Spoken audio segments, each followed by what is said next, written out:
And we're live. Welcome to LSE Online. My name's Lee Stafford. I'm going to be your compare for the next hour and a half. Today, guys, we love questions. There's no such thing as a silly question.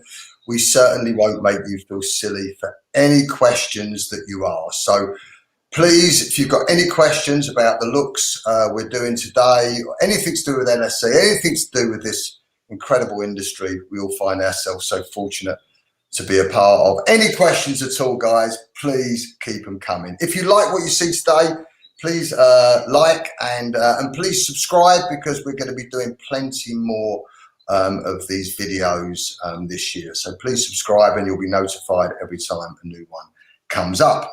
Just like to thank you guys for being here today. I know there's plenty of things you could be doing right now, so we really appreciate you spending some time with us, so thank you.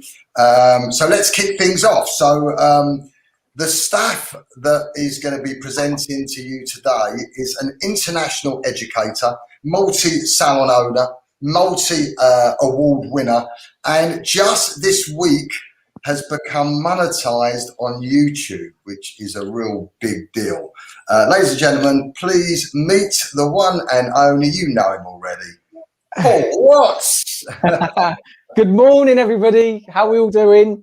Thank you, Lee. Thank you for the great intro as usual. I hope you're all doing great. So how's Owen? It's good to be back with you guys. So I taught your tutors and trainers. I taught you week 3 of the VADA, and I hope you enjoyed it. I hope you're still smashing it. And all the students that are on board today, I'm hoping to show you what we get up to when we're training your trainers, because all you really get to see is your trainers going through what we've shown them. And it's a great time for you to see what myself, the other staffs, and Lee have to offer also, and also the inspiration that we want to pass on to your trainers and then pass it on to you. So today is going to be a short grad with a twist. And the reason we're doing twists is because we want to bring you the fundamental recipe, but we want to show you how we can elevate it that little bit more, that we can get you salon floor ready. And it's something that the biggest question we get asked in these chats is that, oh, do you use this in your salon? So a little bit about me. I'm a salon owner. I've got 2 salons. I'm from the Midlands, so I'm near you. And when I was in Owen, I was doing a bit of a Brummie accent, but that's not to, because it isn't the Brummie accent. It's the yams, I think, is what I remember correctly. And yeah, it was just really enjoyable to be in Birmingham, in Owen. But one of the biggest things that I want to see today is the chat box just blow up as well. So if you can get all of I'm just going to pop comments on so I can see all of the comments, just get an emoji in the chat box of how you're feeling. So it could be a smile, it could be thumbs up, it could be a heart, it could be absolutely anything, but we want to see it blow up. And like Lee said, just ask loads and loads of questions. No question's a bad question, and we're just going to give you the answers that you want to hear today. And we're going to help you on your way to becoming a Michelin star 10 out of 10 LSE hairdresser. So I'm a salon owner. I work 5 days still behind the chair when I'm not doing this or in lockdown. I work internationally for a colour brand, a colour house, Joico.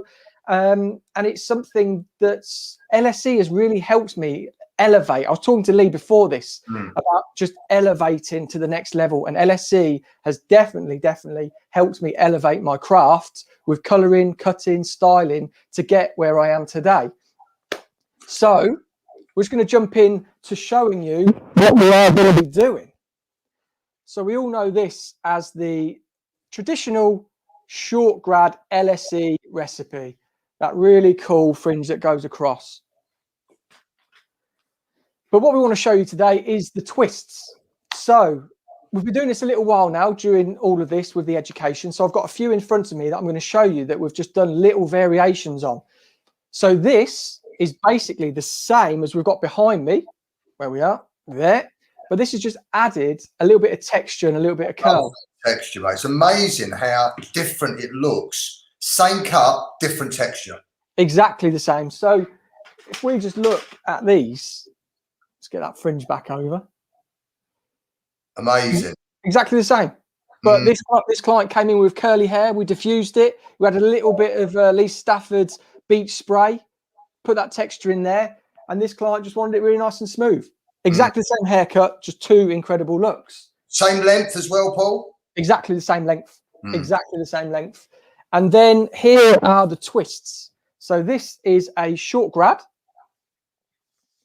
And this is a long grad on top, but cut shorter. So we probably went about 3 inches on that fringe, and then we just over directed it all forward as we would. We'd bring it here, 45 degree, cut from short to long. And that is what it gave us. It left us these nice pieces of texture through the back, gave us a little short fringe. You can still see those pieces there that we normally with the butt of our blade just blend in, but it just adds to the characteristic of that was a classic short grade on the underneath and a short long grade on the top. Yeah, absolutely. That is what it gives us. So what we're doing today, we want to show you how we can experiment and mash up the Lee Stafford recipes into creating just different looks. I mean, that's something which is just a bit quirky. I love these bits of texture. And if a client came in and you were looking at them thinking like how they're dressed, they look really cool. What could I give them that's a little bit different? What they've come in with is a short grad. They want something on a picture which is a short grad, but there's a twist to it. What can we do? And this is where we're showing you how to mash up these recipes. So there's one, and this one. This is exactly the same haircut as that. Exactly the same.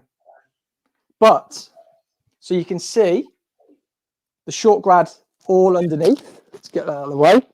There's all of the short grad. And then all that was on top was a long grad, just longer than that previous one. So we took our guide to the nose, and then we just over directed as we do, 45 degree, short to long, and it gave us this really cool undercut bob. What did you do with the outline? You just sort of cut a bob line in after?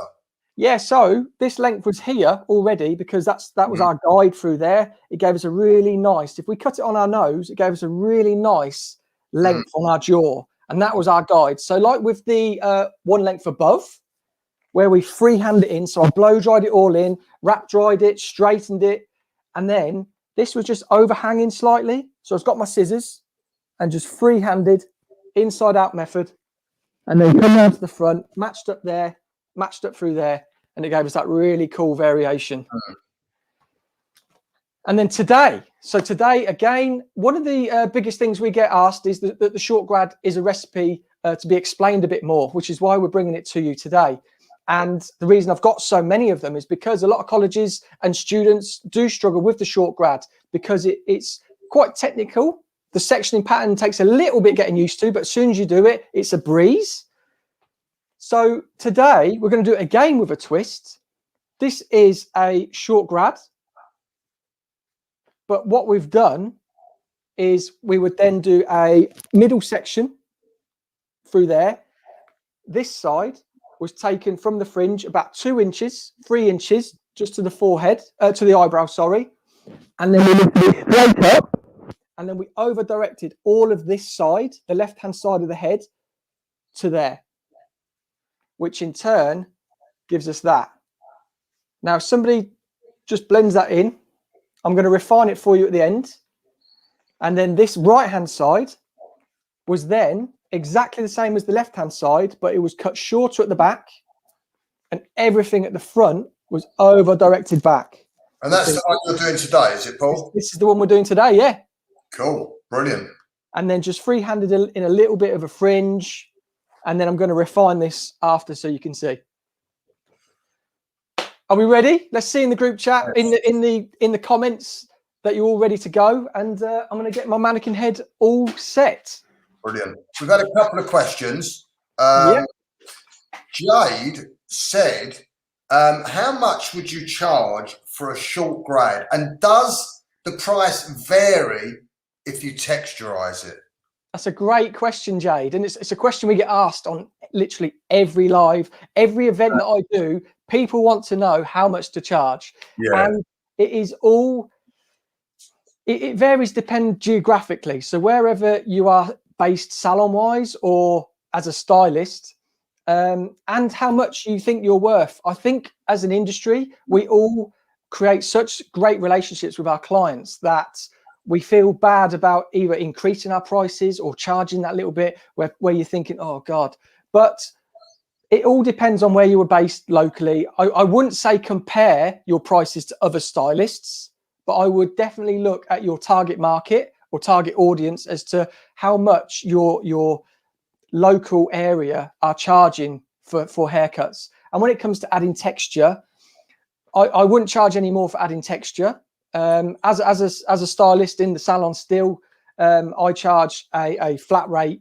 I don't charge extra for restyling. I charge a haircut price. And the reason I don't charge extra for restyles is because I believe people have a real right to want change. I don't think people should be thinking, oh my God, I really want something different, but I don't want to pay that extra £5-10. What I do is I love it that people come in and want something completely different. I'm really looking forward to getting back in the salon after lockdown, and people coming in with longer hair, wanting something like today, we're going to cut it all off. Or if somebody wants a different color, I don't charge extra. I have my services and then I manipulate it to work within the parameters of that pricing. I hope that helped. It does help. Paul, tell me this though, how would you decide when to put your prices up and by how much? Well, this is the thing, and this is the thing that Lee taught me as well. So Lee was saying when to increase your prices is when you have a waiting list of something like 2 to 3 months. When you're in demand by 2 to 3 months, that you're literally turning clients away because they can't get in with you, that is when you increase your prices. And by how much? Again, it depends. It depends how busy you are. Could you potentially do 10%, 15%, 20%? Do you want to still work 5 days in the salon, or do you want to cut back to 4 or to 3? Putting your prices up will no doubt lose you clients. And this is something that stylists always really are scared of. And they're, oh my God, I don't want to lose so-and-so because I really love cutting their hair. But the thing is, with putting our prices up, no doubt some clients will move to a different stylist, potentially a different salon, but you want to keep them within your salon. And all that makes is room for you to get new clients. There's clients who, so when people say, oh, that's not within somebody's budget, or one of the biggest things people always say is, oh, they don't have a budget, they don't have a limit, they just think they're really rich. Everybody has a budget. Everybody has a budget when it comes to life. And it will just mean if you're charging £30 a haircut and you're suiting all of these £30 clients that are paying £30, and then you put it up to 35 or 40, and then you lose a couple, you've got clients who will be coming to your salon or to you new, wanting that £40 stylist or £50 stylist, because that's what people are craving. People are seeing you charging 30, and it's like, oh, great, they're doing amazing. You get promoted in salon, or you're so in demand that you think, right, I'm going to put my prices up. Because there's always going to be, Paul, someone that wants to drive a Mercedes, and there's always someone that's going to buy a Ford, right? I mean, always. And it's interesting because you talk about prices. I mean, I've worked and employed stylists for decades, and in the past I've had stylists that weren't the best hairdressers in the shop, but they were the busiest, and they were charging bloody good money, and they gave an amazing service. I think that's definitely the word, service, and that's how you create a relationship. If you've got a really warming, humble personality, people just gravitate towards you. It's the quote, your vibe attracts your tribe. And the vibe that you give off within your salon, people will want to come and learn from you, and clients will want to come to you for you to cut and color their hair. And you've always got that vibe and aura, and you'll get people that are just naturally attracted to the way they'll watch you in salon. There's probably clients sitting in salon looking at the way you cut or color hair thinking, I want to book in with them. But maybe you're not charging what their stylist is charging at the minute. Maybe they're thinking, because this stylist is charging £40 and you're charging 30, maybe they're thinking, oh, they're maybe not up to level. but they're just loving everything about you. And that's the most important thing, is creating the relationship. Yeah. And you know what? It's, you know, there's always exceptions to the rule, but I think that if you could become an amazing hairdresser and give amazing service to your clients, you are going to end up charging the most where you come from. Would you agree? Absolutely, yeah. Yeah, I think it's something I really had difficulty with as well, is putting prices up.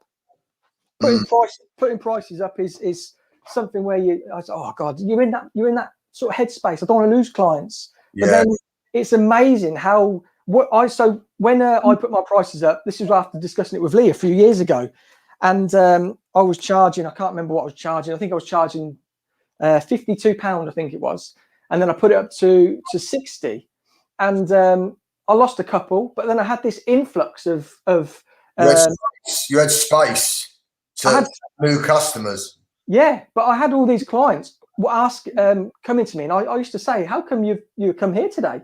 So, "Oh, I see that you charge the same as my stylist now from another salon." Oh, okay. So they wanted to come to you because you was charged more. Yeah. And when I would say to them, it's like, "But you could have come to me last week and got it cheaper." Yeah. Like, yeah, I know, but it's just how some people's minds work. Yeah. Right. So just in the chat, let us know. You can all see perfectly clear. I'm just going to move this out of the way so I can get closer. Got lots of questions here, but I'll let you get cracking, and then I will answer. I'll get Paul to answer everyone's questions. Keep the questions coming, guys. All right. So what I'm going to do, I'm doing the traditional LSE short grad underneath, so you can see the sectioning pattern we've got. So we would have put in our centre parting. We would then do the horseshoe. So from recession to recession, coming around the head to just below the crown, and then coming right back around again to that recession point. We then make sure it's balanced. And how do we do that? We get our comb, we get it there, and then half again. That's what we want with the balance. We can also check through here to make sure that's all nice and balanced, as we do with our recipes. Next section that we put in, we find our temple. So our temporal area is this soft part of our head just here. And then what we do is we will be coming from that point there. And to the point that we're going to find, how do we find that point? So we get our fingers, we put one on the bottom of our horseshoe, we find the occipital bone, and then we pop our finger bang in the middle. Do you know what, Paul? That mic of yours is so much better, but if it goes too close to your mouth, it really feeds back. Just to make you aware of that, buddy. Okay, mate. Let me just. But it's so much better. Is it? Oh, yeah, great. Okay, cool. Just let me know if it goes too close to my mouth. So we found our point there. So from temporal to that middle point there, we draw it around to there. And then we come from that point, which is in between our horseshoe and our occipital bone, and we follow it round again to our temple area. It gives us a nice section through there. We bump it all neatly out of the way. And something I really always comment about this is the sectioning pattern. I think if you were trying to do a photo shoot, something a little bit cool, I think if you section this and then you kept this, then you dried this, maybe you can just get the butt of your blade in there just to open up that a little bit, just add that texture. I really think this sectioning pattern just really looks cool on camera. It's quite tribal, isn't it? Yeah, I love it. Mm. So that is our sectioning pattern put in through the top. So we've got our horseshoe, we've got our temporal area, and then how we start is putting our slither in. So a slither, let me know in the chat, how much is a sliver? Let me know how we compare a sliver to what we normally do.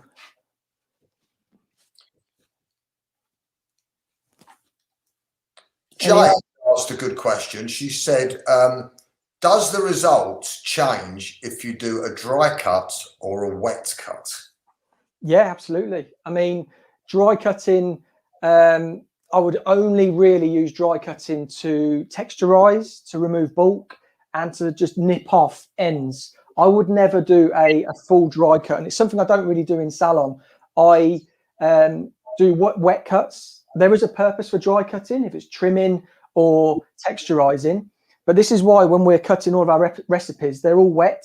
They're all nice and wet. You can get a nice, consistent sort of feel to the hair because when you dry, the hair will dry shorter. But one of the biggest things, if you're doing dry cuts in the salon and your clients just come in for a dry cut, is how did they blow dry the hair? So when we dry this and we make sure we wrap dry, get the roots sitting all natural full, the reason for that is so there's no lumps or bumps or bits blow dried up. Because if that was blow dried up there and we brushed it down there and we cut our line in, and then the next day, say, she blow dried this normal, this would be slightly longer because you've got that little bit of elevation from an uneven blow dry. So this is why when we are cutting hair, we will do it wet and then refine dry. Right, so I'm just going to go through this and then we'll go through some more questions. So I'll talk you through what I'm going to do first and then we can carry on with all the questions. So I'm going to put my sliver in all the way through, and a sliver is half of a section. So it's not as thick as a section, it's just half of it. And the reason we do that is because when we're cutting in our slither, if we put a section size sliver in, it might be that little bit chunky and we'd have to have a little bit more effort in just softening it out. So I'm going to do that. And then when we come through the back, I will explain it when I'm going through.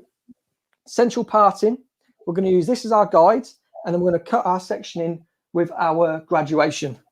So I'm going to put the sliver in and then jump to there, but we'll get some more questions, Lee, if that's good. Yes. We've got a question here from Leah, and Leah says, what's a good starting price for an apprentice?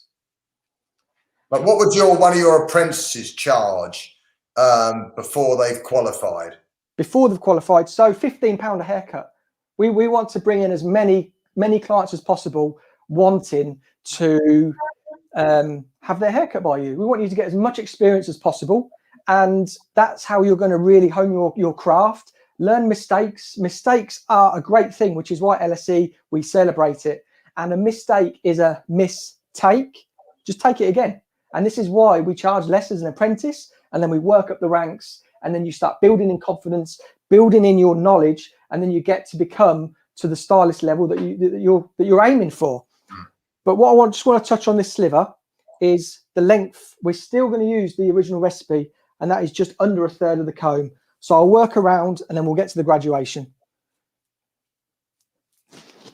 Jennifer asked a question. It was from your short grad at the beginning, the one that you did the short grad and the long grad on top, and the fringe quite short.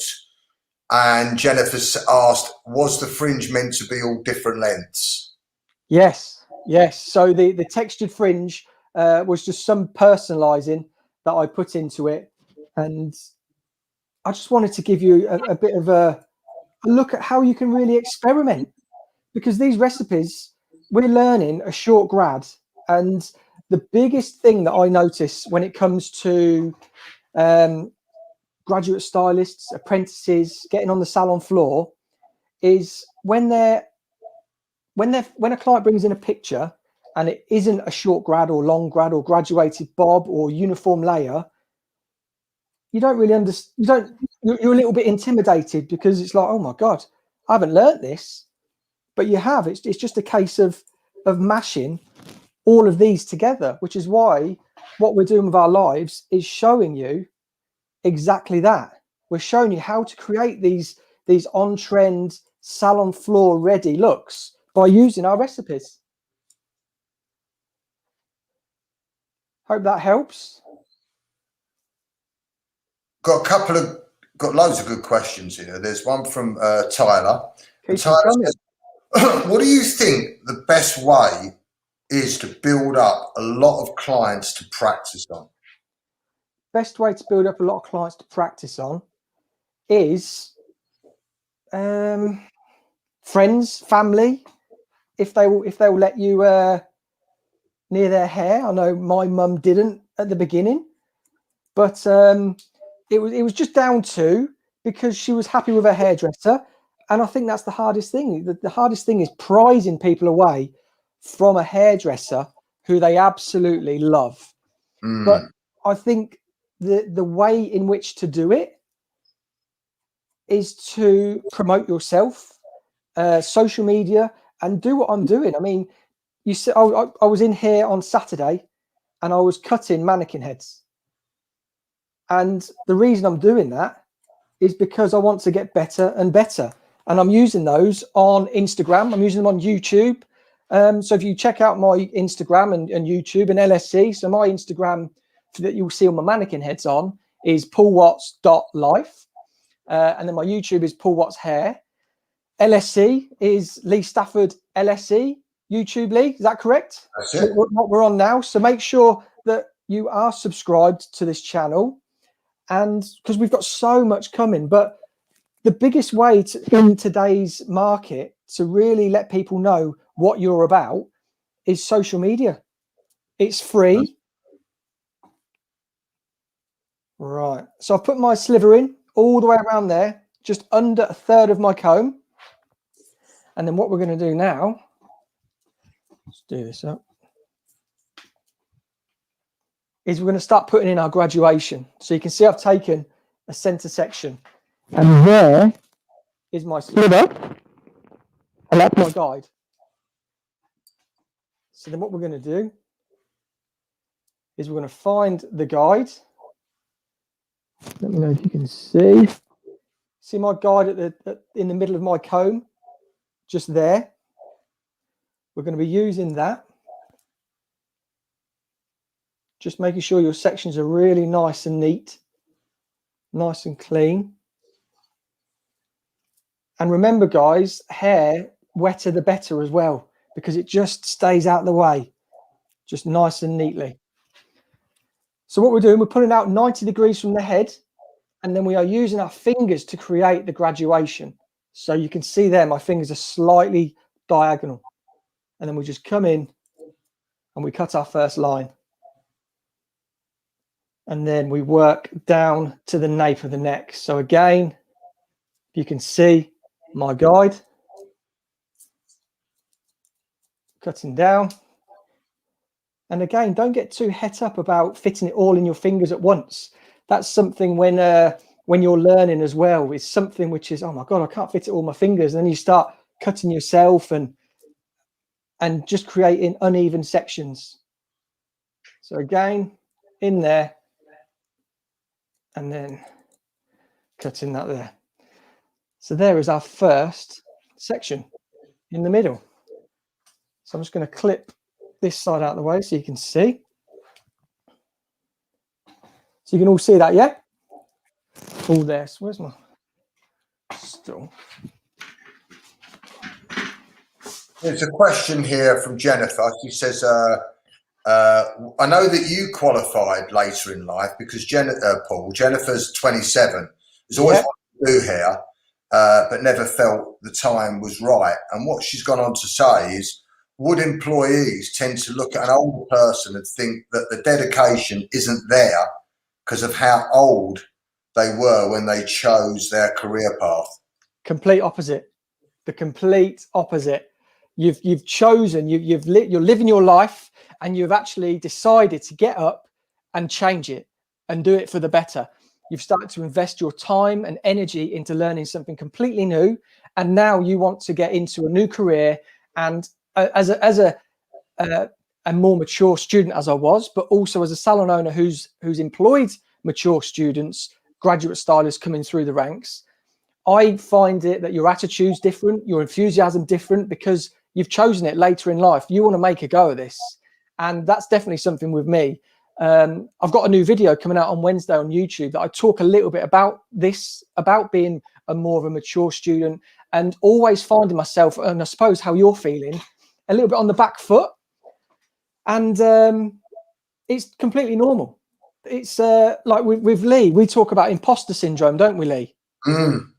And I talk about that in the video as well. Imposter syndrome being that I'm always feeling on the back foot. I'm always thinking someone's going to find out I'm a phony or a fake or I can't do it. And isn't it? It's just a case. Yeah, but definitely not. I think if anything, it shows a lot more about yourself, that you've done this for some of your life. You've got the rest of your life to live now, and then you're gonna put all your energy into something brand new. And I think it's great. I think it is great starting later, and I also think it's great starting younger, because knowing exactly where you want to go in life is something that I didn't really know. I sort of wish I did, but then also I don't think I'd be where I am now, because I don't feel that I personally was mature enough. No, when you're older, I think that, you know, listen, there's always exceptions to the rule, but I think when you get into hairdressing later in life, you know, you not that you take it seriously, but you know, you've got more responsibilities when you're older, right? And you need to you know, make it work. I mean, I had a guy who joined me when he was 27 once, Jennifer, and in his first year of working with me, I mean, you have to be incredibly dedicated, and he actually lived with me at the time, so I was mentoring him. But in his first year, he ended up winning a trip to Las Vegas because he sold more shampoos at the backwash than anyone else in the country. He got nominated for British Newcomer of the Year. He became a stylist in his first year. In his second year, he won Men's British Hairdresser of the Year. He became my second busiest stylist. And I had 5 salons at the time, and I had hairdressers that had been cutting hair for decades. And he ended up getting a job on TV and became a celebrity hairdresser. So it's, you know, it's all out there for the taking. You know, for me, it's how bad do you want it? That's what it all comes down to. Definitely, that is it. It's just down to how bad you want to become a great hairdresser, great human being at the end of the day. And it's something we were speaking about earlier as well, Lee, isn't it? It's funny how these conversations just seem to repeat themselves, that we all talk about it. We all talk about imposter syndrome and can I do more? Did I do enough? We're always thinking it. And it's a case of as long as you're doing you, that's the best you can do. Absolutely. So I'm just going to quickly go through what I'm doing. So I took my vertical section through there as my first guide, using that as my guide, my sliver. And then I start to take slightly diagonal sections. And this is a real winner when it comes to this recipe as well. Reason for that is we're still having our fingers angled. We're still pulling out 90 degrees, but we're just taking our section slightly diagonal. And that is for ease and comfort of cutting. Because one of the things we learned with this recipe is, especially when we get to the other side, is when we are trying to get our body around there really shaped into getting that angle, we can sometimes, because it's uncomfortable, just sort of revert to there, and it was creating a little bit of under direction or over direction, which is what we don't want in this haircut, because there's no over direction at all through this bottom part. Because it's easy on that side. If you're right-handed, it feels very, very natural. But when you go to the other side, if it's a vertical section, what we found was your elbow would be right up there to the ceiling to get the mirror, the balance going. So anyway, just putting it on the diagonal just makes it a hell of a lot more comfortable and easier to get the balance. Wouldn't you agree, Paul? Definitely, yeah. I mean, I don't know if you guys notice that how we cut the two sides, that we try and replicate our body position like symmetrically, perfectly. And the right way we do that is we cut this side this way, and then we cut that side that way. And the reason for it is we've got our arm here nice and straight. And then as we come around, we've got our elbow up, and we're mimicking what we do on the other side to make sure we get perfect symmetry. Chloe's asked a question. She said, how can I become more confident when cutting short hairstyles, Paul? Practice, practice, practice. And one of the quotes that I live by is practice makes permanent. We're not aiming for perfection. Everybody gets obsessed about perfection. And I think all you've got to aim for is to practice to make it permanent. If you become permanently good at cutting short hair, your confidence is going to go through the roof. With anything, don't strive for perfection, because everybody's opinion of perfection is different.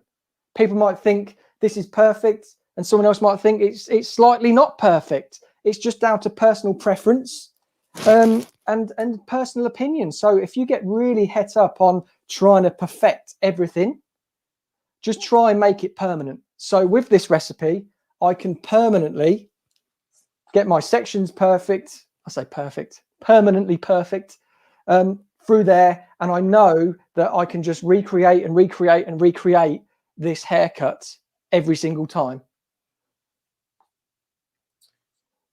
So we're just coming to this side so you can still see what I've got there is my sliver there. And then I've got my guide from my previous section. And this is coming straight out from the head.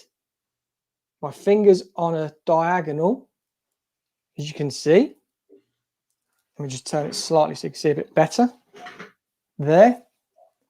Sections are nice and combed through, so there's no knots. And that is just cut in there, creating that graduation from our diagonal finger angle. So we've got a couple of questions here. Piper, and I'd like to know why this is Piper, has had doubts about being a hairdresser. Then underneath that question, we've got Stace, who says, Jennifer Bird, I started 2 years ago via an apprenticeship. I worked with Paul. I'm 28 this year, and it was the best career change I've ever made. Make that change. Oh, definitely. Like, yeah. So Stacey's my Oundle salon manager. All right. And, she's going through learning the LSE methods, and she was a police officer before. Wow. She's invested 100% in her craft, into being where she is now. She qualified last year. Year before. Everyone's all over the place, aren't they, with lockdowns? And she progressed so quickly. Her organizational skills, her confidence, the way that her personality is so like attractive, like the vibe she gives off. People want to talk to her. And it's the same with a lot of my team. Like, they've all got this vibe where everyone just is attracted to them. And that's what I really love about my team, is they've just, I could talk to them all day. And so she turned her life around, different career path, and she's doing incredible. So she was actually qualified 2019, and she became my salon manager in 2019. Wow. Stace, can you give us a few bullet points? What is it that, why is it the best career change that you've ever made? And Piper, what are your doubts to becoming a hairdresser? So there's that side finish there, guys. I took my sliver all the way to the front, and as you'll know from the short grad recipe, we leave that there, and then we jump onto this top piece, bring it down, and then we cut this in, just to make it really, really super simple. We're now going to mill it on the other side. So again, we've got our guide in the middle, we've got our slither, and I'm going to take a diagonal section through here. So comb that down. I'm going to clip it out of the way. But yeah, Piper, let's hear why you're doubting becoming a hairdresser. Is it confidence? Is it just you're thinking that it's not for you? Because it's an incredible career. So you can all see. Does this cut depend on face shape? Jade asks. I think the beauty of what we do as LSE and hairdressers is, because we have our section patterns working from specific points of people's heads. So someone's recession point might be lower, might be higher. Their temple area might be higher or lower. We work on face shape. These haircuts are designed to work bespokely to that individual. So reversing that, when you say, does this suit a certain face shape? If we would say 5 centimeters up the side of the head, we section. We take a 4-inch section across the top of the head, and we're just talking numbers, then it wouldn't be really personalized to the individual. But because we use reference points, someone's at occipital bone, their crown might be a little bit higher. This is why we take just below the crown to make sure we take that into consideration. So because we do that at occipital bone, we find that middle point. It might be slightly different, slightly lower, slightly higher for a different individual. So this is giving your client a bespoke haircut every single time. And I think it's something definitely to talk about as well. it's something to say to your clients when you're doing this, and when you've got your fingers and you're finding that point and you're going into the middle, talk to them about it. I think that is one of the biggest things. Going back to that question where somebody said, how do you make sure you get a clientele? I think if you talk to your clients and talk them through exactly what you're doing, it creates this level of trust. So you see my angle? Paul, could you try to move that your mic maybe a little bit more around the side so it doesn't go near your face when you your angle, when you get your hands up and what have you? Yeah.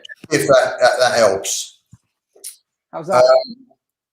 Is that okay? So go on. Is that all still okay? You can hear me? Right, yeah, perfect. Yeah. Piper said hairdressing runs in her family, and she just thinks some days that she's not good enough, and her anxiety gets on top of her because of that. What advice would you give to Piper? With anxiety, this is something I'm really passionate about as well. Mental health, understanding people's things that limit people's attention or ability to progress. Anxiety, depression are two things that we sort of predict or experiences. Depression is something that creeps in because we've experienced something in the past. It's happened. We can't do anything about it but learn from it. And I think that's a great way to look at how things happen in the past, not to really affect us too emotionally. I think anxiety is something that I know a lot of people who suffer with it. And it's all scenarios that potentially could happen. What if? What if this happened? What about if that client comes in and I can't do their hair? But what if that client comes in and you absolutely smash it? And then she tells all 10 of her friends and then they all come to you. I think anxiety is definitely something that has to be managed between you, your salon owner, your friends, your family, talking to people and understanding that all you're doing to become anxious is thinking the what ifs, but think positively about the what ifs. And something that I always do to either combat two ends of the scale is that I live very much in the present, and I have to deal with things now. I'm not thinking about what could happen, and I'm not thinking about what has happened, because there's been plenty of times my short grads haven't looked perfect, and I could think about things thinking, oh God, like what about if this happened? What about if I do it and I take a chunk out? What if? Whereas now, if I just concentrate on what I'm doing right now, I'm just in the moment and I'm just enjoying what I'm doing and learning from it as well. I hope that. And also, I know that you suffered with this as well, Paul, not feeling good enough. And, you know, it was many, many years before you actually stood back from what you was doing and was and thought that it was really great. And it was the same with me. I mean, 10 years it took me before I stood back and looked at a haircut and was really proud of it. I never thought I was good. Even now, I'm 36 years in the industry and I'm still beating myself up for one thing or another. I don't think it ever changes. You know, you always think you can get better. And to be quite honest with you, Piper, that just means that you care. You know, you want to get good and you will end up getting good with that attitude. So, you know, Rome wasn't built in a day. I know that's an old cliche, but it's true. I mean, you know, you're not going to become Vidal Sassoon, you know, overnight. You're not going to become, you know, a Paul Watts overnight. You know, it takes dedication and perseverance. Definitely. And I think the whole thing with social media as well, that it can create unrealistic expectations. I think if you are looking too far into the future, just look at what we're doing today. We're looking at a short grad with a 10% twist, 10%. If we can get 10% better and try things 10% differently every day, it's not much. When we think of it as our 24 hours as 100%, 10% is all we're looking at changing. And I think that's the key to it, not to rush, not to get too over influenced by scenarios. Stacey says it's such a social job, built great relationships and friendships. Clients had the ability to learn something all the time. It certainly is. Yeah. I know I wouldn't feel stagnant in my career. It makes it exciting knowing you can go so far. It's true though. I mean, you know, in this with hairdressing, I mean, the world really is your oyster. I mean, we was talking earlier, Paul, that you know you've just monetized your YouTube channel, Yeah. and you're getting all these companies approaching you now because you know you're out there doing stuff on social, online, stuff like this, and people are starting to notice you, right? Yeah. So over the weekend, it's a story that I did say to Lee I want to share. Because I'm in the studio, this is in the cellar of one of my salons. Turned it into a studio last January, but obviously lockdown happened and the salons were closed, and so I decided, right, I'm going to try and put my skills to doing stuff down here and using my time very wisely. And just recently, because I've been doing all these mashups that I showed you earlier, there's been a number of companies over just this weekend and previous, but this weekend I got approached by 4 companies, 2 balayage companies, scissor company, and a hair extension company. And they all want to send me stuff. And this is free stuff. How long have you been doing this, Paul? So I'm watching you cutting hair at the moment, right? And Yeah. you really have got control. I mean, you really know what you're doing there now, and you're looking like a real pro. Well, you are a real pro. But it didn't happen overnight for you, Paul, did it? Nah. And again, just reverting back to that question previous about don't look too far into the future and that. Nothing happens overnight. It's down to a lot of dedication, putting in the effort, putting in the time. But I've been hairdressing now, I think 15 years, which I still class myself as a newbie. I still class myself as, I'm still so immersed in learning that I just really still class myself as a newbie in the industry, because the people who I look up to, like Lee, and then you've got Tony, you've got Mike at LSE, you've got hairdressers all over the world that are just doing all this incredible stuff. Like, I'm nowhere near the level, but it's something I aspire to do. And it just takes a lot of investment in your own time to do it, but it's not impossible. We're going to have to work out a different place to put your mic, because sometimes it's just when you lift your hand up and your mic goes close to your, we get a lot of feedback. Interesting question here from Jade. But just going back to that, what you were saying, we were talking about YouTube, and we were saying that you've started doing you know, a lot on YouTube, a lot online. You're getting noticed, and opportunities are coming your way. And it's similar for doing competitions.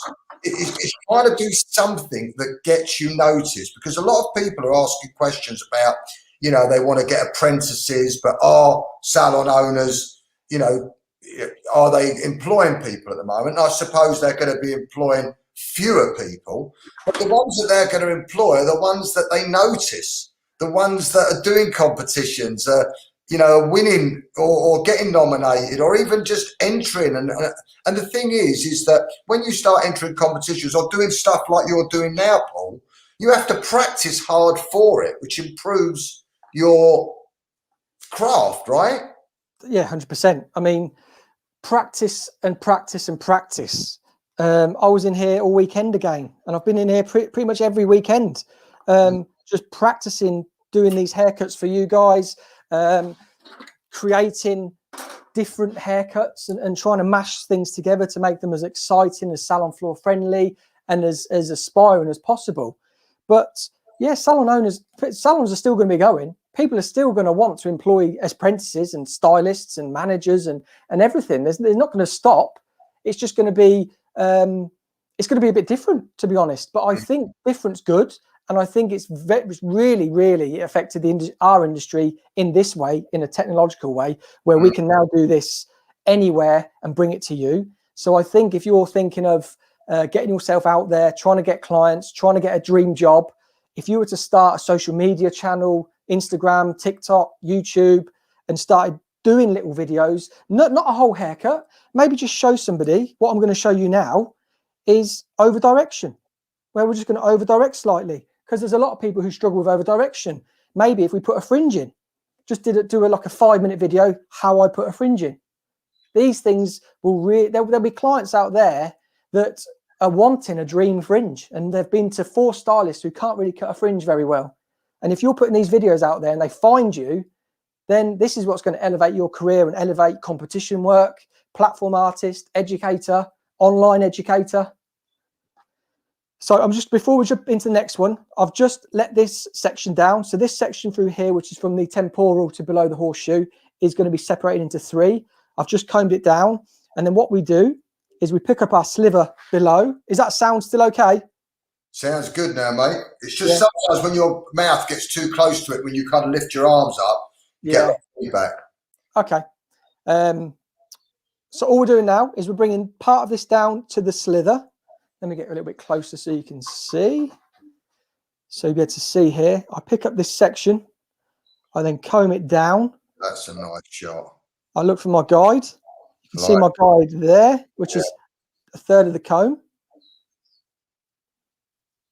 See that over direction? That's still coming out at 90 degrees from the head, but that's coming down.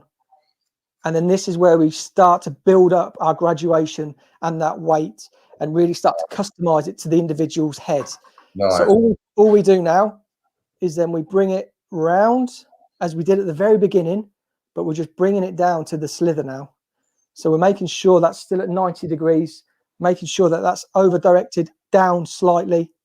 Because if you pulled that down even further, you'd end up creating quite a line, wouldn't you? The way you're doing it, by lifting it out, you're creating weight, but it's soft. Yeah. So if I was to bring this right down here, guys, if we go back to sort of fundamentals and understand layer and graduation, and the elevation creates softness and graduation creates weight. So if we're working at 90 degrees, just under is what we're working at, where we're over directing slightly. We're just going to create a nice bit of weight, but still very soft. If we were to over direct it really like this, we'd be building up, more of like a bulbous sort of shape. And on the flip side, if we were to do this and then elevate up, and there's no reason why you can't, and we were to cut that in, you'd have a much softer. You get more layers, wouldn't you? James says, has the stereotypes around male hairdressers ever made you not want to pursue hair?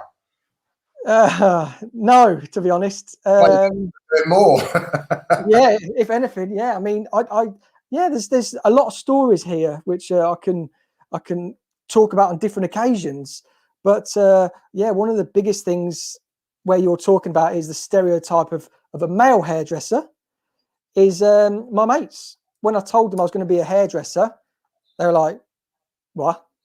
I was a footballer. I was a bit of a Jack the Lad, and when I told them I was going to be a hairdresser, they said, "We're going to be a manly hairdresser, right?" I said, "What's a manly hairdresser?" And they said, "A barber." I said, "No, I'm going to work with women." And they couldn't really get their head around it until I was working every day with women, and then they wanted to come to the events, the shows, and they wanted to meet all these women. So, yeah, but Jennifer says here, that's good for you, but we don't all have the opportunity. I'd just like to say, Jennifer, that, opportunity is all around us. I mean, I started in my mum's dining room. I cut hair there for the first 6 years of my career. Paul started his career in his mum's garage. I came from Southend-on-Sea, a real, a suburban area. Opportunity. There's a great saying, when preparation meets opportunity. When preparation meets opportunity, it generates the offspring we call luck. When you get yourself prepared, opportunity comes a knocking. It really does. So, you're all in a fantastic college. You've got amazing recipes that you're learning, amazing tutors. You can watch all these recipes online to your heart's content, practice at home on mannequin heads. It's up to you how good you want to get. And the better you get, the more opportunities are definitely going to open up for you. Would you agree, Paul? Absolutely. I'm from a small market town, university dropout, school, I was more into sport and I didn't really, I didn't really like school. And it wasn't until I really found hairdressing that I came into my own. I got my confidence. I was the shyest little boy in the world. I'll put that out there. I was, and yeah, I mean, you say opportunity. It's all right for you. Opportunities that you're working at. I invested 24. Well, I didn't go on holiday for 9 years, so that's how much I invested in my career. That I put my life on hold to get to just to become an artist or a salon owner. That is what I wanted to do, and I put my life on hold. Jennifer a little bit.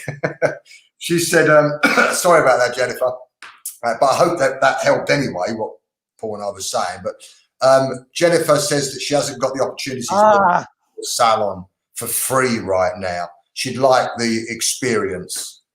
That's a good attitude, isn't it? It's a good attitude. That kind of attitude, Jennifer, is definitely going to pay itself dividends to you over and over again. What do you mean working in a salon for free right now? I think that, they'd go on like work release or something. Oh, okay. Yeah. Well, this is why we're doing this. We're bringing you this experience that we pass on. I mean, and these questions are great, where we're starting to understand what you're looking for. Someone says here, our day's out. It's been said this morning that salons will open mid-May. That's my dad, that is. My mum and dad in that picture. Oh, of course it's your dad. Yeah. Hello, Dad. How you doing? Recognise his cool glasses on there. Yeah. Mid-May. I mean, that's 2.5 months away. Yeah. But crazy.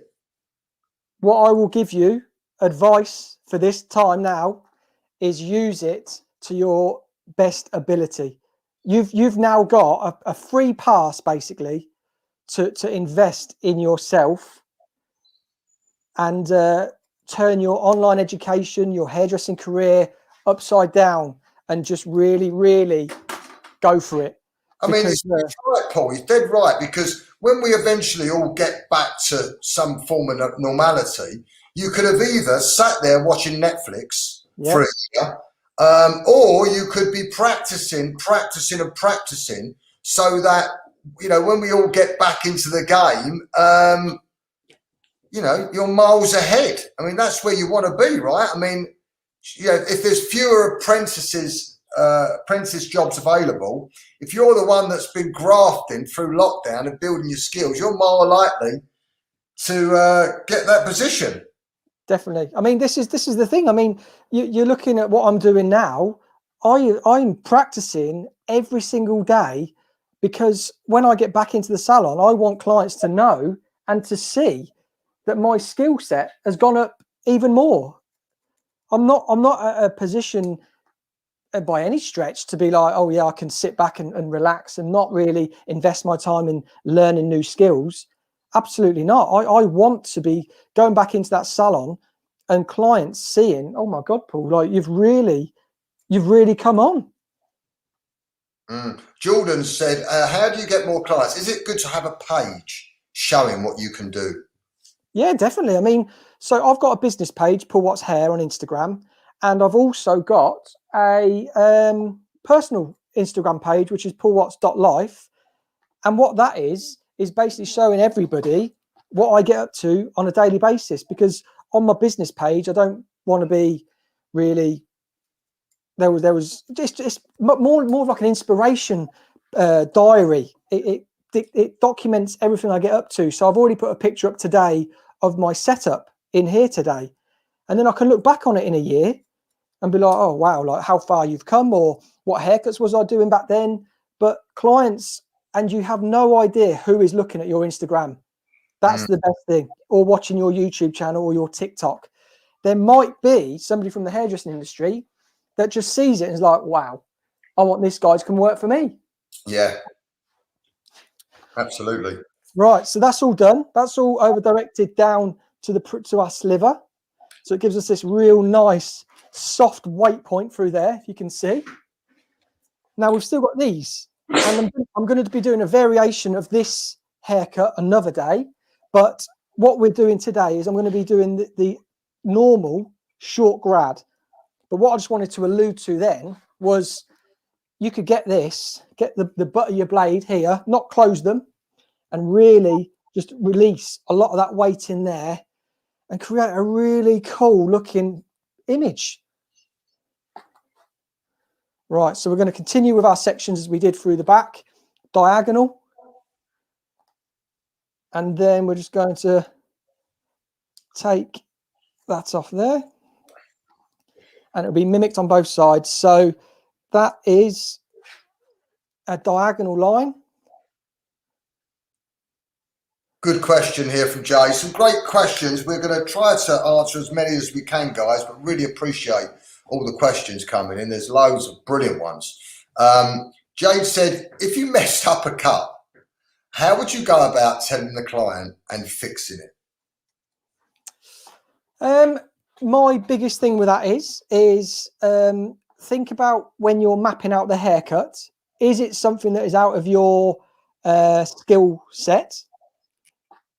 Because if it is, feel no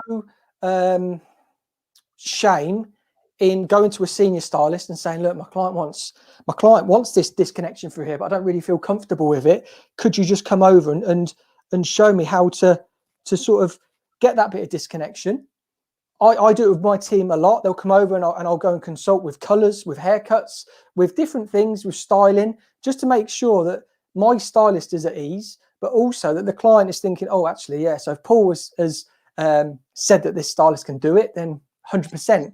When it comes to sectioning, consultation, if you've got it all mapped out, you shouldn't be really making a mistake, but they happen to everybody. And like I said earlier, a mistake is just a mistake. Take it again. You'll learn from it. High five it.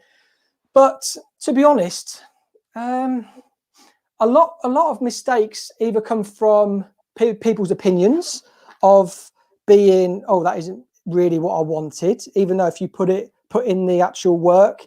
I think you really alleviate the stress of making a mistake in consultation. I think that's what I'm trying to allude to, is if you do a really solid consultation, you won't end up making mistakes, if that helps.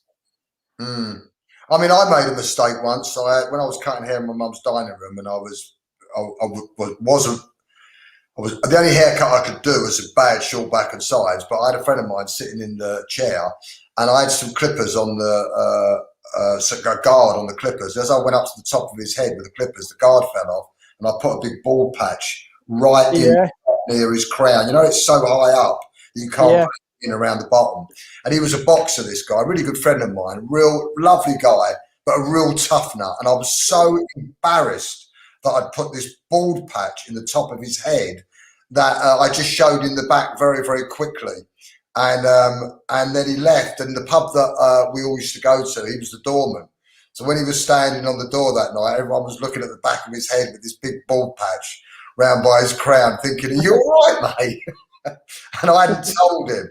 And that is just not the thing to do. I mean, I was so embarrassed. Yeah, it's always a difficult one, isn't it? If you know, because we're all going to make lots of mistakes, especially when you're learning. We'll all make mistakes, and we'll continue to make mistakes, but they just get less dramatic, because there's times where you'll cut maybe a bit shorter, but then you can disconnect it. It's just it comes with experience. But yeah, when I used to work in another salon, I remember a lad having clippers, and he called me upstairs, and the guard fell off.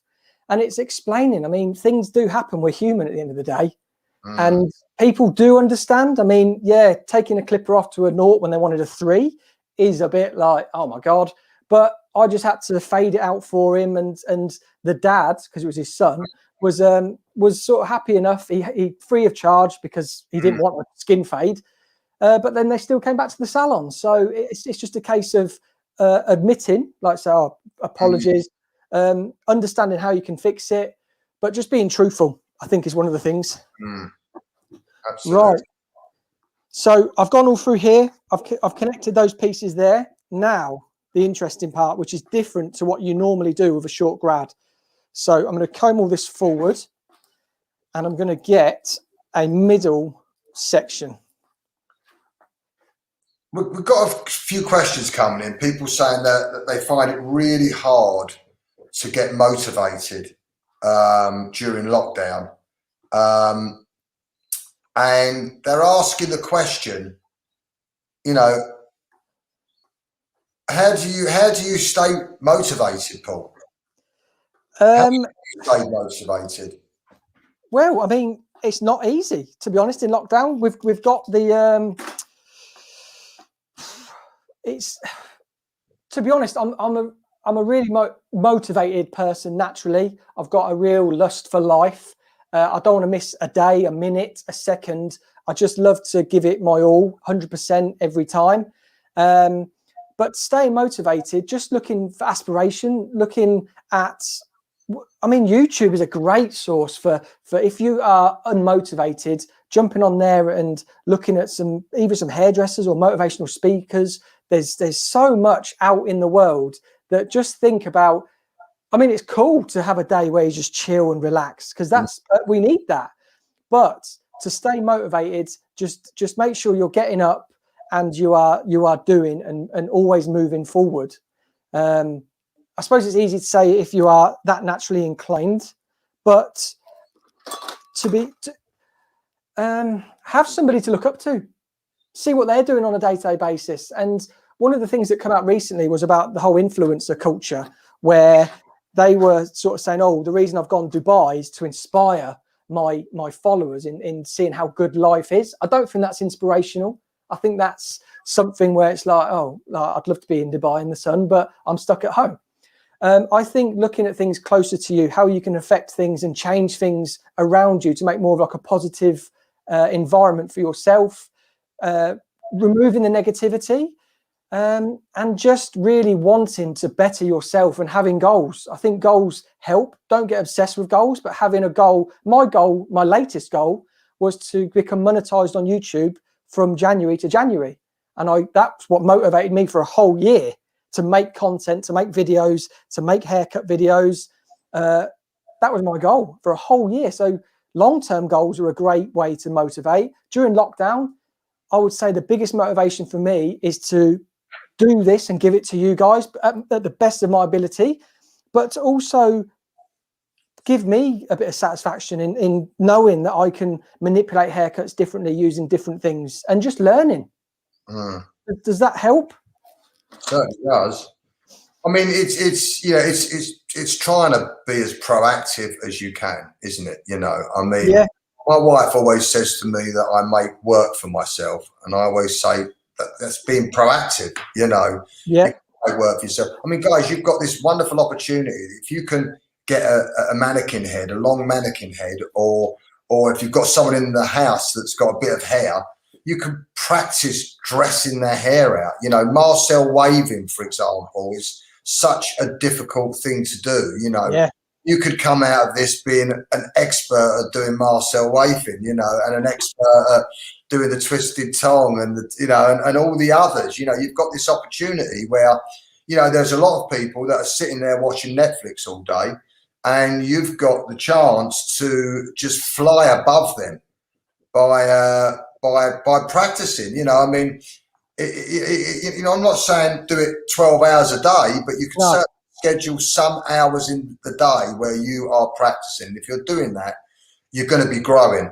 And I think that when you're growing, and you're getting better at something, and you focus, it's got to help your well-being. Wouldn't you agree, Paul? Definitely. I think where we're just Netflix and chilling is the term, isn't it? Where we're just thinking, oh, I'll just watch this, and then it says, are you still watching? I think that's the point where we turn it off. But I think definitely it's just we got to make ourselves strive and become the best of what we want to do. And as hairdressers, we're very creative. And I know a hairdresser that I work with for Joico. He's just started painting. He's not doing mannequin heads, but he's found a creative outlet of his own that he wants to start painting. He's a salon owner, international artist. He's turned his attention to, he's a cutter. Now he's turned his attention to a bit more creative color. And I think that's cool. I mean, there's a lot of people that you've seen have created a bit of a side hustle in lockdown, where I'll show you one thing right now. so what I was talking about with doing all this and getting people noticing you. So this guy here noticed my YouTube. This is a balayage board, but it's all environmental friendly, recycled. This is recycled leather, and it's the Balayage Board Company. He started doing this in lockdown, and he has just qualified as a hairdresser last year, and he has created these to put himself through education.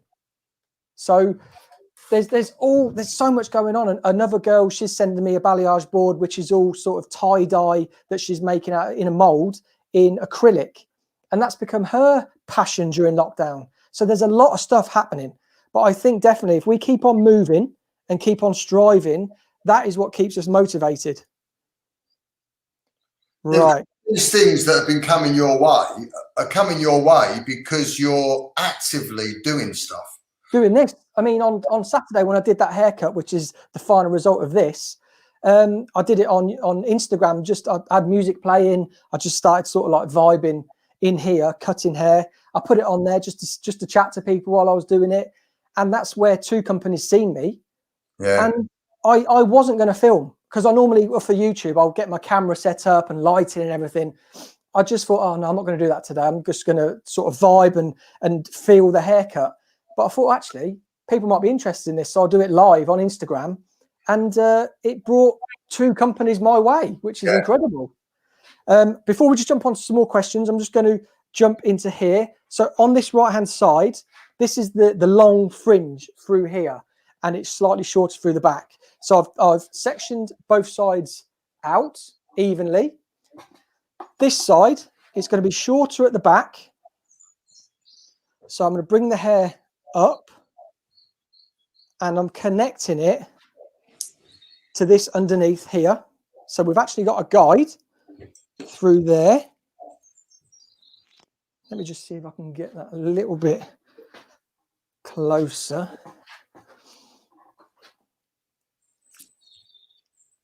So there is a guide on the top of my fingers, if you can see, and then there's all that hair that I'm going to cut.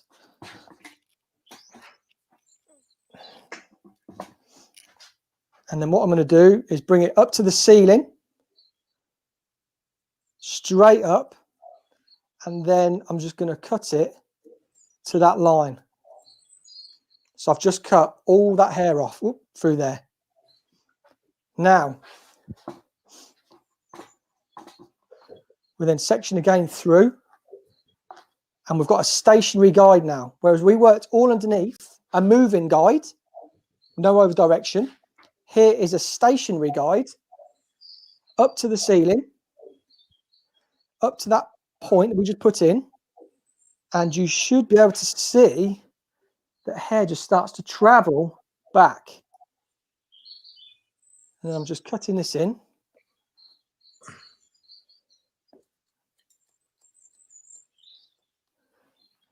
And again, straight horizontal section across the head, combing that back.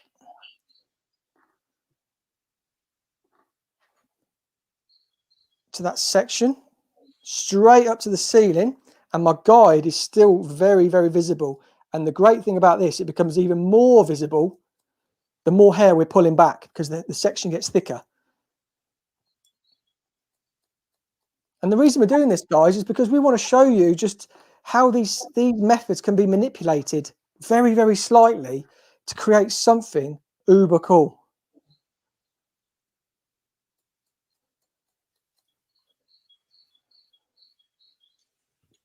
And I'm just point cutting in, just to create a bit more of like a jaggedy, soft edge through there, section through, over direct right the way back. And in the comments, guys, in the comment box, what is this going to achieve with all of this over direction? Let's see in the comments, what is this amount of over direction going to achieve? It'd be great to see what you think. What's going to happen to the shape?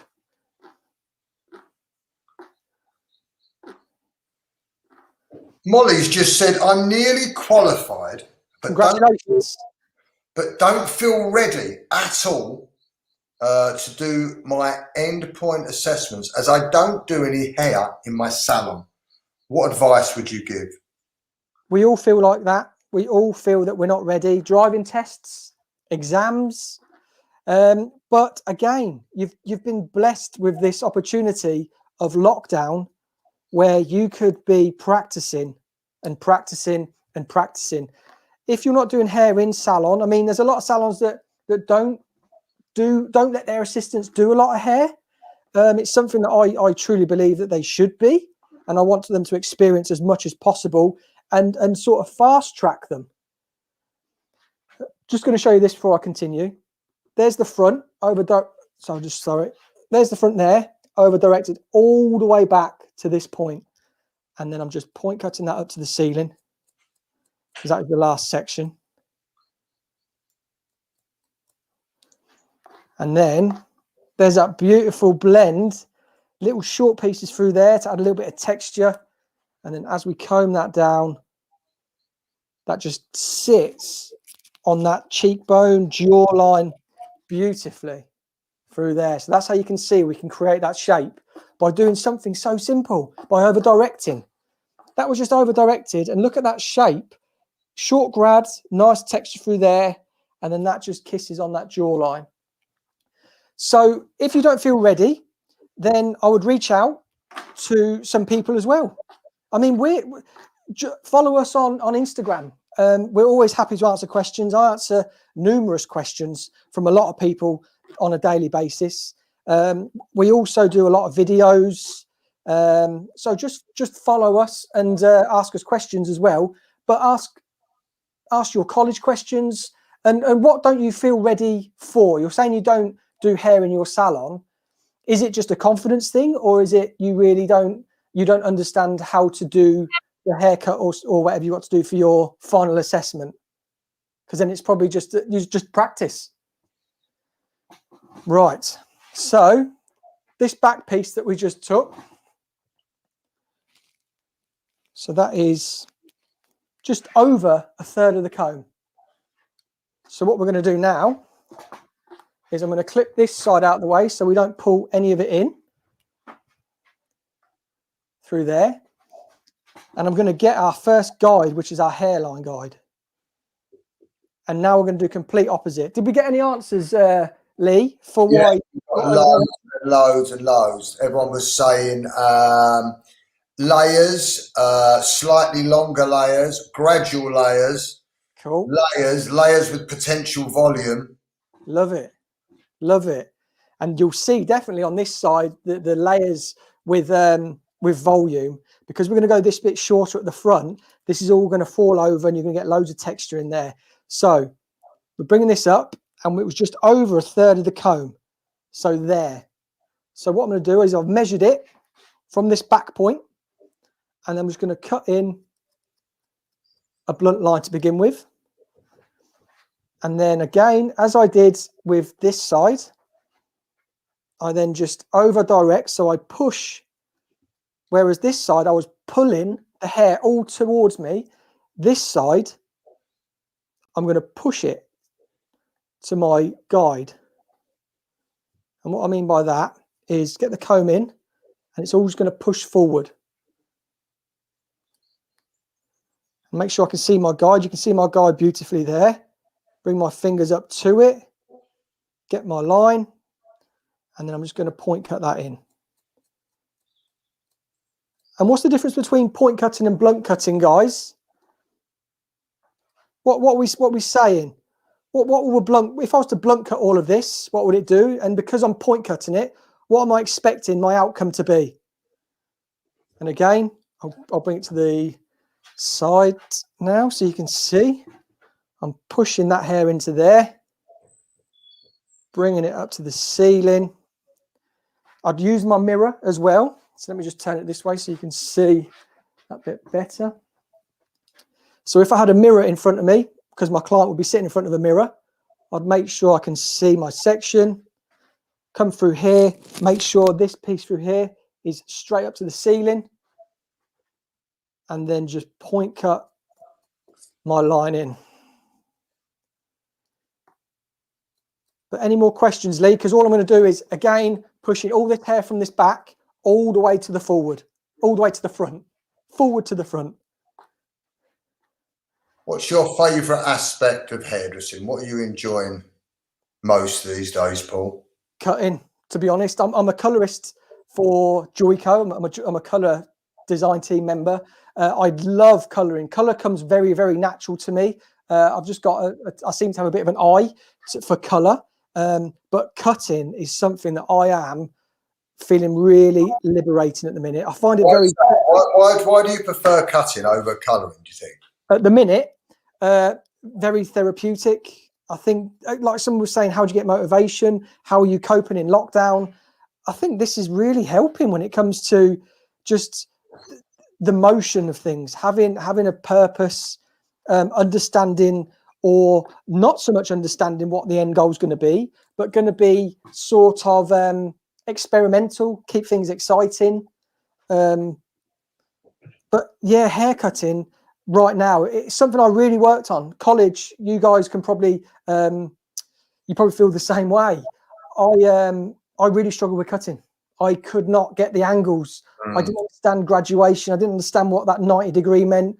I didn't understand what that meant, where it elevated. It click, doesn't it? It really does. Guys, yeah. Please don't anyone think that this comes easy to anybody, because it doesn't. It takes a hell of a lot of frustrated years and lots of mistakes and perseverance, and eventually, slowly but surely, it starts to click. Yeah. When I was at college, guys, I'll tell you a story now. My tutors, turn that around, Paul, so we could see maybe from a different angle. That's it. Cool. Cheers, mate. My tutors will be happy to tell you, if you can find them, that they always say that they were going to take me through my course kicking and screaming.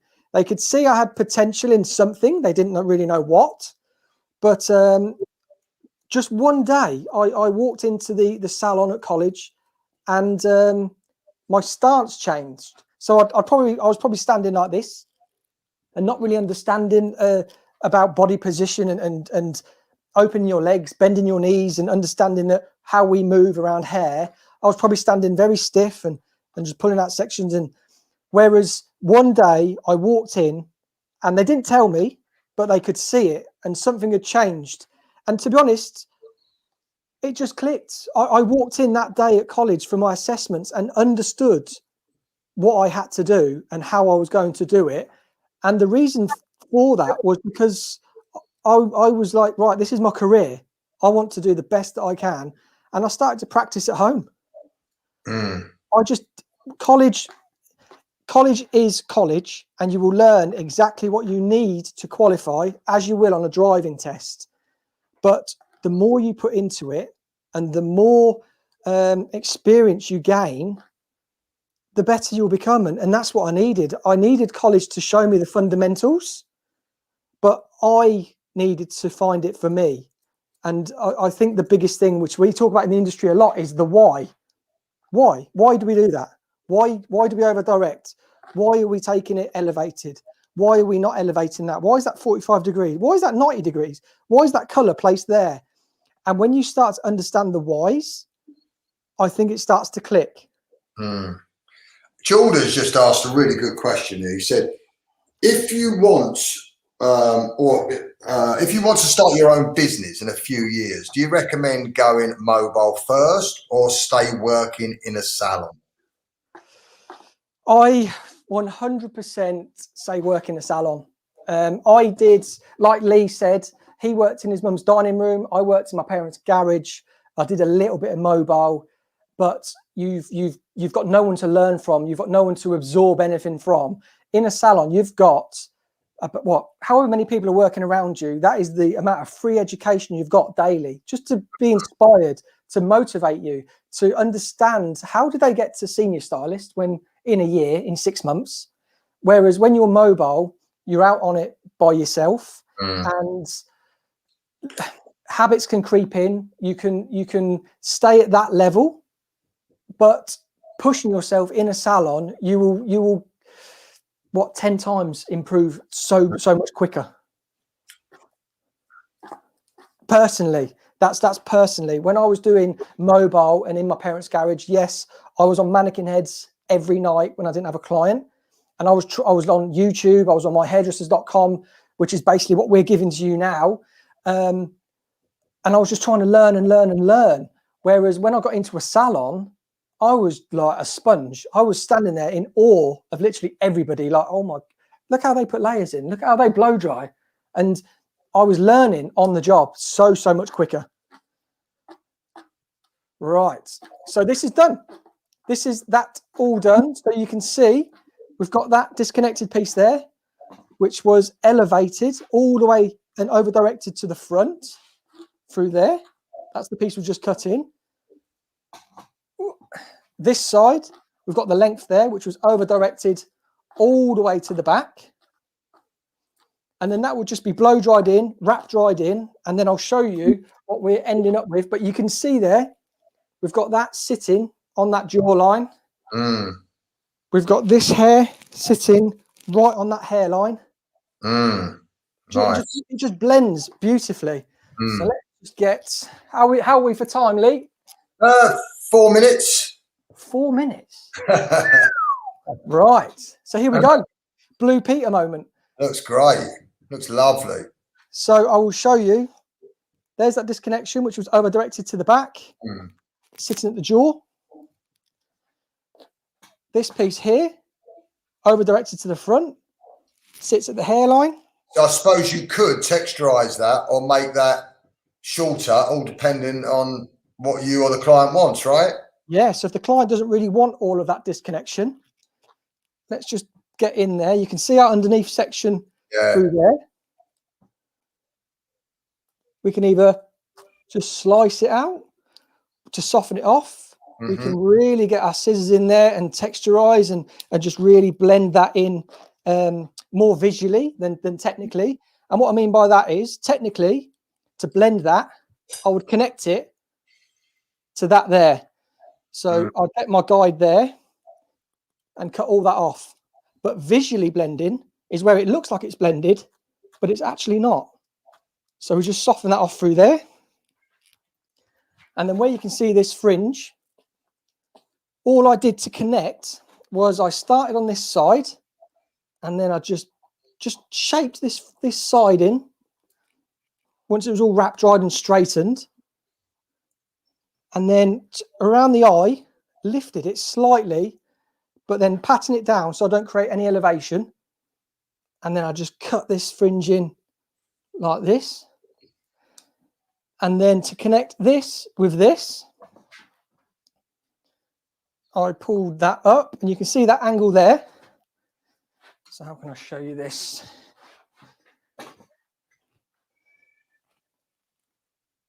So I put my comb into the hair and then I just point cutted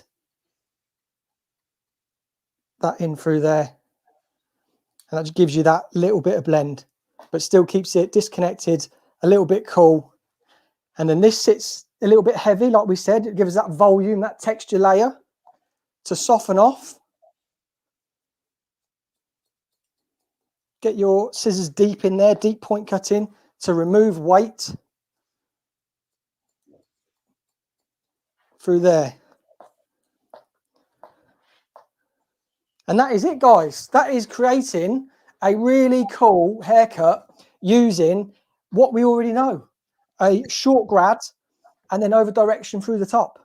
Looks lovely. I mean, looks really soft, feminine, and it's just a lovely spin on the short grad, because let's face it, you know, not every client's going to bring, that's lovely if you texturize it like that, Paul. Not every client's going to bring in a picture of a short grad. It's probably going to be a short grad with a little bit of a difference, right? Either you know, a fringe or a shorter back or some longer pieces here. So you just adapt it to get all the salon ready looks. Definitely.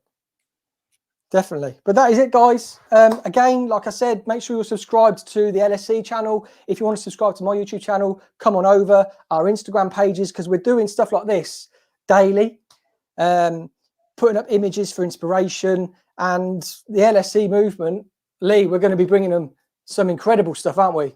We certainly are. We're planning on doing loads more of these, guys. So subscribe, and then you'll be notified when the next one is. Really appreciate all your time this morning. Really appreciate you again, Paul. Fantastic look yet again. Thank you. Enjoyed it. Yeah. So, guys, get practicing. Get being proactive.